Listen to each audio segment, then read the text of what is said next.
Welcome to CEO desk. ఇవాల్టి మన CEO desk అంశం నేపాల్లో నేతలని ఎందుకు తగలబెట్టాల్సి వచ్చింది.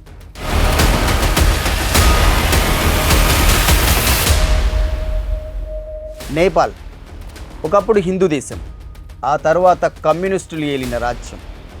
చల్లని హిమగిరుల మధ్య ప్రశాంతంగా బతకడమే అక్కడి ప్రజలకు తెలుసు.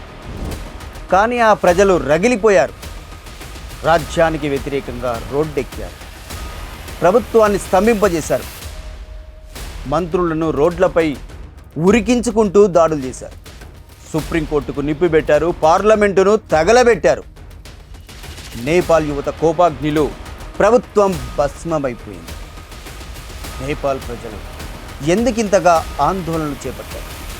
ప్రభుత్వానికి వ్యతిరేకంగా ఈ స్థాయిలో ఉద్యమం ఎందుకు చేశారు?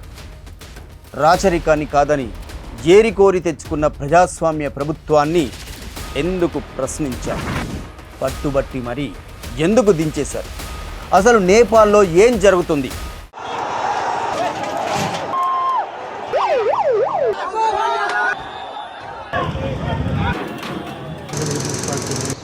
కొత్త ప్రధాని సుశీలా కర్కి నేపాల్ ప్రజలను శాంతింపజేయగలరా?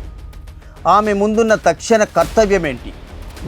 ఏ దేశంలోనైనా ప్రభుత్వాల కర్తవ్యం ప్రజలను శాంతియుతంగా పరిపాలించడమే, వారిని ఆర్థికంగా ఎదిగేలా చేయడమే, ప్రతి పౌరుడికి అండదండగా ఉంటూ భరోసా కల్పించడమే రాజ్యం లక్షణం.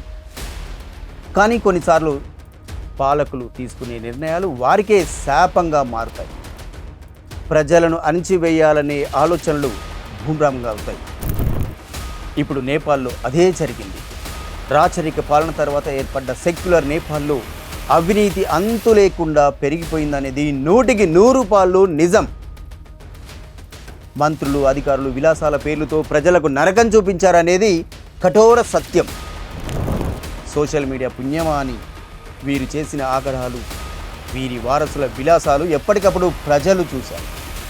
కసితో రగిలిపోయారు. నిరుద్యోగంతో యువత అల్లాడుతుంటే మంత్రులు, అధికారులు మాత్రం పేట్రేగిపోయారు. ఇది తట్టుకోలేని యువత ఉద్యమం మొదలుపెట్టింది. ఏ సోషల్ మీడియా వేదికగా మంత్రులు, అధికారుల కుటుంబ సభ్యుల దుబారా ఖర్చులను కల్లారా చూశారో అదే సోషల్ మీడియాను ఆయుధంగా చేసుకొని కొంతెత్తడం మొదలైంది యువత. ఎన్నో శతాబ్దాలుగా రాజుల ఏలుబడిలోనే ఉన్న నేపాల్కు 2008లో కొత్త వెలుగు కనిపించింది. సకల వర్గాల పోరాటంలో 2008 మే 28న రాజ్యాంగ సభ రాచరికాన్ని పూర్తిగా రద్దు చేసింది. ఆనాడే నేపాల్ను సెక్యులర్ రిపబ్లిక్గా ప్రకటించుకున్నారు. అయితే ఇక్కడి యువత అనుకున్నదొకటి, దేశంలో జరిగింది మరోటి. రాచరిక పాలన నుంచి బయటపడ్డాం కదా, ఇక ప్రపంచంతో పోటీ పడొచ్చని యువత కలలు కన్నారు. కానీ కొత్తగా పాలన పగ్గాలు చేపట్టిన నాయకుల అవినీతి నేపాల్ను అధపాతాళానికి తొక్కేసింది. దీంతో విసిగిపోయిన ఆ దేశపు యువత ఎన్నోసార్లు నిరసనలు చేపట్టారు, రోడ్డెక్కి ఆందోళన చేశారు. ఆ ఉద్యమం రాను రాను పెరిగిపోతూ వచ్చింది. దీనికి సోషల్ మీడియా ఆయుధంగా మారింది. ఈ క్రమంలో నేపాల్లో పాలకులు ఓ చెత్త నిర్ణయాన్ని తీసుకున్నారు. రిజిస్ట్రేషన్ అనే అంశాన్ని సాగ్గా చూపించి ట్విట్టర్, ఫేస్బుక్, ఇన్స్టాగ్రామ్ లాంటి 26 సోషల్ మీడియా ప్లాట్ఫామ్లను రద్దు చేశారు. యువత వీటి ద్వారానే ఉద్యమాలు చేస్తున్నారని గమనించి వాటిని అణగదొక్కాలని ప్లాన్ చేశారు. దీంతో రెచ్చిపోయిన నేపాల్ ప్రజలు అక్కడ పాలకులకు చుక్కలు చూపించారు. ఏ స్థాయిలో నిరసనలు చెలరేగాయంటే యువకులను చూసి పోలీసులు, మిలిటరీ కూడా పారిపోయేంతగా.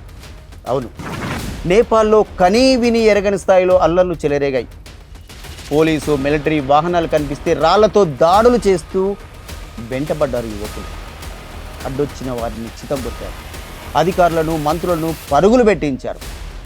వీరి దాడిలో మాజీ ప్రధాని భార్య కూడా చనిపోయారు.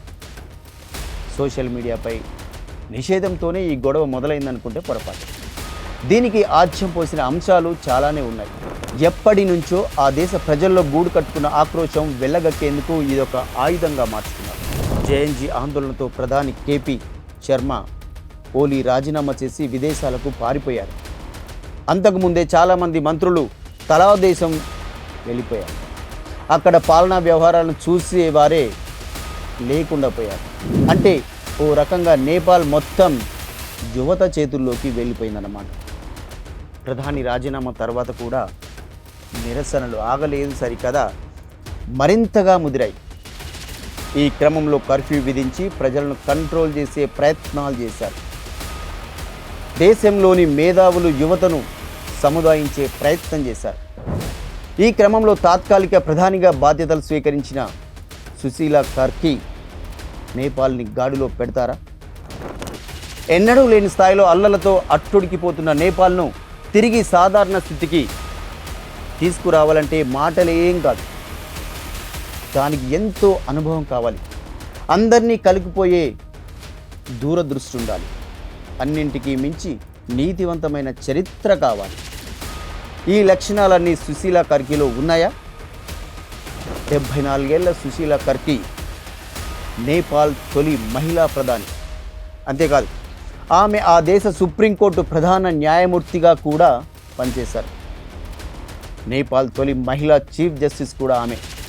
ఒక సామాన్య కుటుంబంలో జన్మించి అంచెలంచెలుగా ఎదిగి సుప్రీంకోర్టు చీఫ్ జస్టిస్ అయ్యారు. ఆమె హయాంలో అవినీతిపై రాజీ లేని పోరాటం చేశారు. దేశంలోని న్యాయ వ్యవస్థపై చెరగని ముద్ర వేశారు. అందుకే నేపాల్ జంజీతో పాటు అధ్యక్షుడు, సైన్యం కూడా ఆమెనే ప్రధాని చేసేందుకు మొగ్గు చూపారు. ఏకగ్రీవంగా ఆ కుర్చీపై కూర్చోబెట్టారు. అంతులేని అవినీతిలో కూరుకుపోయిన దేశానికి మరోసారి నీతివంతమైన పాలనను పరిచయం చేయాల్సిన గురుతర బాధ్యత ఆమెపై ఉంది. భారత్తో ఆమెకు సత్సంబంధాలే ఉన్నాయి. ఈ క్రమంలో భారత సాయుధంతో ఆ దేశాన్ని గాడిలో పెట్టేందుకు ప్రయత్నించవచ్చు సుశీలా కర్కి. ఇక వచ్చే ఏడాది కొత్తగా ఏర్పడబోయే ప్రభుత్వంలో యువత ప్రాధాన్యం అనూహ్యంగా పెరగవచ్చు. జంజీ నుంచి ఎంపీలు, మంత్రులు రావచ్చన్నమాట. మొత్తానికి కల్లోల నేపాల్ పూర్తిగా కుదటపడాలంటే మరికొన్నాళ్ళు సమయం పట్టే అవకాశం మాత్రం స్పష్టంగా కనిపిస్తుంది. ఇది ఇవాల్టి CEO డెస్క్ అంశం. మరో అంశంతో మళ్ళీ కలుద్దాం. అంతవరకు చూస్తూనే ఉండండి V5 న్యూస్.